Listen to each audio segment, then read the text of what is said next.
देखेंगे हाइड्रोजन के लिए बोर का जो परमाणु मॉडल था वो क्या था, वो देखेंगे प्यारे बच्चों। तो उम्मीद है कि आपने पिछला वाला वीडियो जरूर देखा होगा। यदि आपने पिछला वाला वीडियो नहीं देखा तो वो वीडियो जाके आप जरूर देखिएगा प्यारे बच्चों। और चैनल पे नए आए होंगे तो चैनल को सब्सक्राइब जरूर कीजिएगा। वीडियो पसंद आता है तो वीडियो को लाइक करके दोस्तों के साथ शेयर करना मत भूलिएगा। चलिए क्लास को स्टार्ट कर लेते हैं प्यारे बच्चों। बोर का पहला परमाणु मॉडल क्या था, आखिर बोर के परमाणु मॉडल की जरूरत क्यों पड़ी। तो प्यारे बच्चों, रदरफोर्ड की मॉडल में जो कुछ कमियां रह गई थी, रदरफोर्ड के मॉडल में, रदरफोर्ड के जो परमाणु मॉडल दिए थे उनके मॉडल में कुछ न कुछ कमियां रह गई थी प्यारे बच्चों। वो भी कमियां हमने पिछले वाले वीडियो में बात किया था। तो उन्हीं कमियों को दूर करने के लिए, उन्हीं आपत्तियों को दूर करने के लिए बोर ने जो है सन 1913 में मैक्स प्लांक के क्वांटम सिद्धांत के आधार पर एक मॉडल प्रस्तुत किए जिसे हम बोर का मॉडल कहते हैं। एक बार फिर से मैं रिपीट कर रहा हूं प्यारे बच्चों, बोर के परमाणु मॉडल की आवश्यकता क्यों पड़ी थी, प्रश्न ये है। तो प्यारे बच्चों, इसका जवाब है रदरफोर्ड के द्वारा दिया गया जो परमाणु मॉडल था उसमें कुछ आपत्तियां रह गई थी, उसमें कुछ कमियां रह गई थी। तो रदरफोर्ड के द्वारा दिए गए मॉडलों में जो कमियां थी उनको दूर करने के लिए रदरफोर्ड ने सन 1913 में एक मॉडल प्रस्तुत किया जो कि क्वांटम सिद्धांत पर आधारित है प्यारे बच्चों। अर्थात मैक्स प्लांक के क्वांटम सिद्धांत का प्रयोग करके इन्होंने अपने सिद्धांत को क्या किया था, प्रतिपादित किया था प्यारे बच्चों। आइए अब हम उन्हीं सबको समझेंगे कि आखिर इनका सिद्धांत क्या है।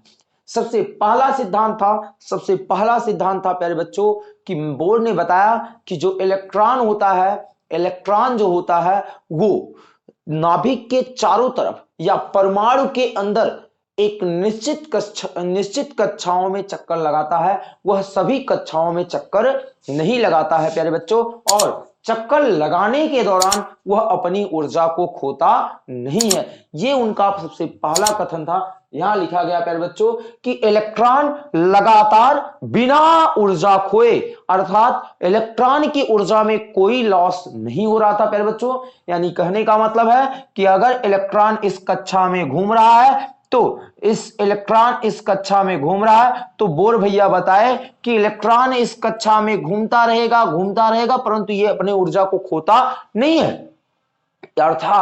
अर्थात अगर इलेक्ट्रॉन अपनी ऊर्जा को नहीं खो रहा है, इलेक्ट्रॉन की ऊर्जा में कोई हानि नहीं हो रहा है, तो इससे यह निष्कर्ष निकल रहा कि इलेक्ट्रॉन अपनी ऊर्जा से चक्कर नहीं लगा रहा है, इसलिए इलेक्ट्रॉन की ऊर्जा में हानि नहीं हो रहा है प्यारे बच्चों। यानी इसका मतलब है कि वो जिस कक्षा में चक्कर लगा रहा है उस कक्षा की एक निश्चित ऊर्जा होगी, उस ऊर्जा से वो चक्कर लगा रहा है। इलेक्ट्रॉन अपनी ऊर्जा से चक्कर नहीं लगा रहा है। ये देखिए, इलेक्ट्रॉन लगातार बिना ऊर्जा खोए अपनी अनुमत कक्षाओं में घूमता रहता है और प्रत्येक कक्षा की ऊर्जा निश्चित रहती है। इन्हें ऊर्जा स्तर भी कहते हैं। इन्हें क्या कहते हैं प्यारे बच्चों? ऊर्जा स्तर कहते हैं, एनर्जी लेवल कहते हैं। भैया ध्यान से देखिएगा, आइए हम इनको समझते हैं एक डायग्राम के माध्यम से। ध्यान से देखिएगा, हमने कहा कि ये कोई नाभिक हो गया, और नाभिक के चारों तरफ ये कोई कक्षा हो गया, एक कक्षा, ये दूसरा कक्षा हो गया, और ये तीसरा कक्षा हो गया, ये आपका चौथा कक्षा हो गया। ठीक, ये हो गया। तो ये आपका क्या है? नाभिक है। ये क्या है प्यारे बच्चों? नाभिक है। और ये पहली कक्षा को हम के से व्यक्त कर रहे हैं, दूसरी कक्षा को यल से, तीसरी कक्षा को यम से, एक आध कक्षा और बना लीजिए तो उसे आप यन से व्यक्त कर देंगे प्यारे बच्चों। या हम कहते हैं इन्हें पहली कक्षा यन बराबर 1 से व्यक्त कर सकते हैं, या इनको यन बराबर 2 से व्यक्त कर सकते हैं, या इनको यन बराबर 3 से भी व्यक्त कर सकते हैं प्यारे बच्चों। इस प्रकार हम कह सकते हैं कि सभी कक्षा को हम किसी न किसी अक्षरों से व्यक्त कर रहे हैं, या अक्षरों से व्यक्त करें या संख्याओं से व्यक्त करें, वो उनकी क्या कहलाती है? कक्षा कहलाती है। अब जैसे देखो, अगर इलेक्ट्रॉन यहां इस कक्षा में चक्कर लगा रहा है, इलेक्ट्रॉन इस कक्षा में अगर चक्कर लगा रहा है प्यारे बच्चों, तो इलेक्ट्रॉन अपनी ऊर्जा से चक्कर नहीं लगाता।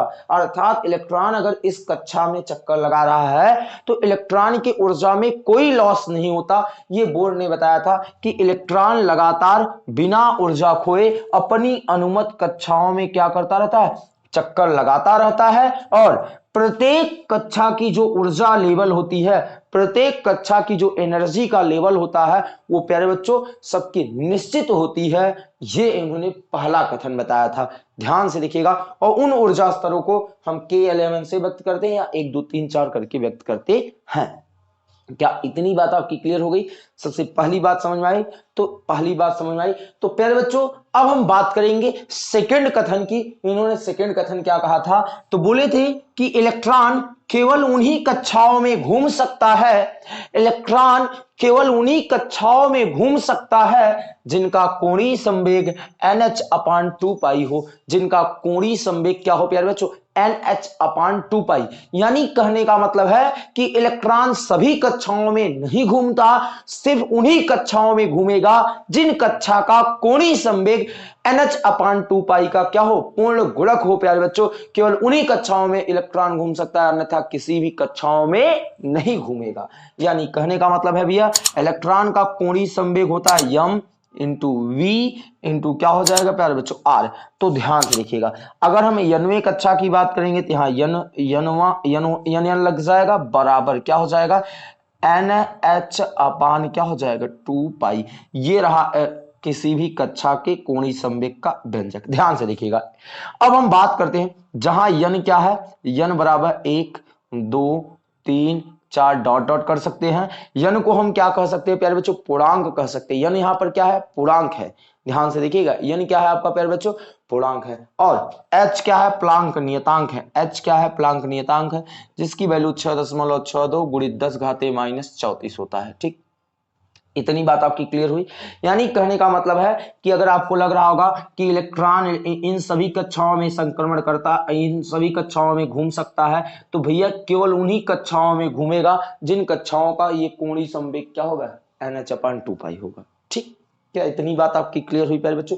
अब हम बात करेंगे थर्ड की। थर्ड वाली बात क्या कर रहा है कि जो इलेक्ट्रॉन होता है वो अधिकतर परमाणु में पाए जाने वाले अधिकतर इलेक्ट्रॉन अपनी न्यूनतम यानी अपनी निम्नतम ऊर्जा स्तर वाले या न्यूनतम ऊर्जा कक्षाओं में रहते हैं। यानी कहने का मतलब है कि जैसे परमाणु में 100 इलेक्ट्रॉन पाए जा रहे हैं तो 80 इलेक्ट्रॉन 70 इलेक्ट्रॉन कहां पाए जाएंगे? निम्नतम कक्षा में, अर्थात उस कक्षा में रहते हैं जहां ऊर्जा स्तर बहुत कम होती है प्यारे बच्चों। ये इन्होंने का तीसरा कथन था। क्या करें कि साधारण रूप से इलेक्ट्रॉन परमाणु में निम्नतम कक्षाओं में रहते हैं, अर्थात न्यूनतम कक्षा में रहते हैं। यह अवस्था इनकी मूल अवस्था भी कहलाती है। यानी इलेक्ट्रॉनों की उस अवस्था को हम क्या कहते हैं प्यारे बच्चों? मूल अवस्था कहते हैं।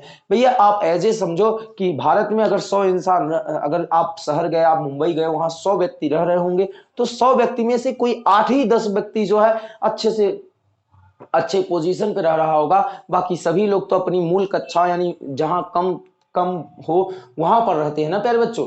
तो यही है इनका तीसरा कथन। बोर्ड के अनुसार कहने का मतलब है कि इलेक्ट्रॉन, सभी इलेक्ट्रॉन जो होते हैं वो सभी इलेक्ट्रॉन प्यारे बच्चों अपनी निम्नतम कक्षा में रहते हैं, अधिकतम कक्षा में नहीं रहते प्यारे बच्चों। यह इसकी अवस्था मूल अवस्था कहलाती। कौन सी अवस्था कहलाती प्यारे बच्चों?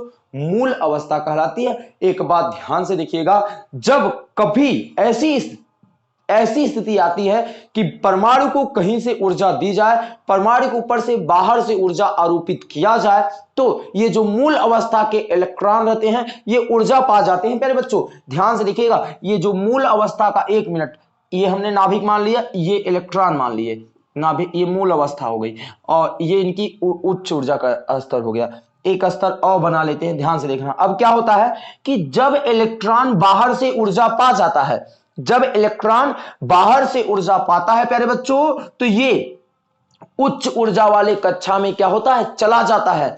जैसे ही इलेक्ट्रॉन को बाहर से ऊर्जा मिलती है तो इलेक्ट्रॉन अपनी मूल अवस्था को छोड़कर उच्च ऊर्जा वाले कक्षा में क्या होते हैं? प्रवेश कर जाते हैं, उच्च ऊर्जा कक्षा में संक्रमण कर जाते हैं। तो कभी कभी प्यारे बच्चों आपके 1 नंबर के क्वेश्चन में पूछता है कि संक्रमण से आप क्या समझते हैं प्यारे बच्चों? तो ध्यान से बताइएगा, ध्यान से लिख के आइएगा कि संक्रमण क्या होता है। इलेक्ट्रॉन का एक कक्षा से दूसरे कक्षा में जाना या निम्न कक्षा से उच्च कक्षा में जाना या उच्च कक्षा से निम्न कक्षा में आना ही संक्रमण कहलाता है। क्या इतनी बात क्लियर हुई प्यारे बच्चों? अब आपके एग्जाम में पूछा संक्रमण क्या है, प्रेम से लिख के चले आइएगा कि इलेक्ट्रॉनों का निम्न कक्षा से उच्च कक्षा में और उच्च कक्षा से निम्न कक्षा में आना ही संक्रमण कहलाता है। क्या इतनी बात आपकी क्लियर हुई प्यारे बच्चों? तो ध्यान से आइए अपने टॉपिक पे। मैंने क्या बताया कि जब इलेक्ट्रॉन को बाहर से ऊर्जा मिलता है तो इलेक्ट्रॉन अपनी मूल अवस्था को छोड़कर उच्च अवस्था वाली कक्षा में चले जाते हैं और वहां ज्यादा देर तक प्यारे बच्चों रुकते नहीं, 10⁻⁸ सेकंड, 10⁻⁸ सेकंड तक वहां वो रुकता है और फिर से अपनी कक्षा में चला आता है। यहां नोट करने वाली पॉइंट ये है कि जाते समय प्यारे बच्चों जब ये निम्न कक्षा से उच्च कक्षा में जाते हैं तो ये ऊर्जा आपसे लेते हैं, ऊर्जा का उत्सर्जन नहीं करते बल्कि ऊर्जा का अवशोषण करते हैं। जब इलेक्ट्रॉन को आप ऊर्जा दोगे तभी ये निम्न कक्षा से उच्च कक्षा में जाने वाले, अन्यथा नहीं जाने वाले। अर्थात जब इलेक्ट्रॉन एक कक्षा से उच्च कक्षा में जाता है तो ऊर्जा का अवशोषण करता है और जब वहां से लौटने लगता है तो ऊर्जा का क्या करता है, उत्सर्जन करता है। प्यारे बच्चों ये बात मैं आपको समझाने वाला हूं। और वहां रदरफोर्ड ने क्या बताया था कि इलेक्ट्रॉन तो हमेशा ऊर्जा उत्सर्जन करता रहता है, ऐसा कुछ भी नहीं होता प्यारे बच्चों। तो ये रहा आपके बोर के परमाणु मॉडल और बोर के परमाणु मॉडल के आधार पे रदरफोर्ड की जो कमियां थी, जो आपत्तियां थी, वो कमियां क्या हो गई थी, दूर हो गई थी। तो आप चाहो तो इसका एक स्क्रीनशॉट लीजिएगा। फिर हम बात करने वाले